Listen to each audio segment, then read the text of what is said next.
نام سوپر کلونر از مایکت بعد نصب کنی. سوپر کلنور ببخشید. ببین 15 تا اکانت فیک تو این برنامه بسازی ظرفیت پر میشه دیگه، نمیذاره اکانت فیک بسازی. ولی اگه تو این برنامه رو حذف نصب کنی دوباره میتونی اکانت فیک بسازی. اینجا میای این میزنی، بعدش روی برنامه بازی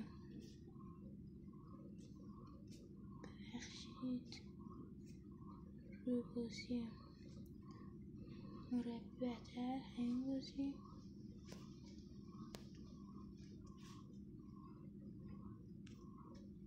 این میزنید و اکانت فیک ساخته میشه. اکانت فیک ساخته شد. تو هر اکانت باید برید 9 یا 10 تا بازی کنید.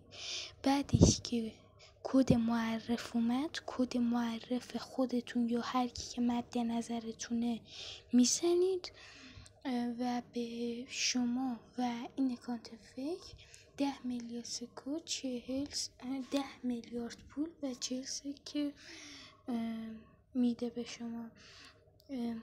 اکانت اصلیتون نمیپره، نگران این نباشید. دستتون درد کنه. خدا نگهدار.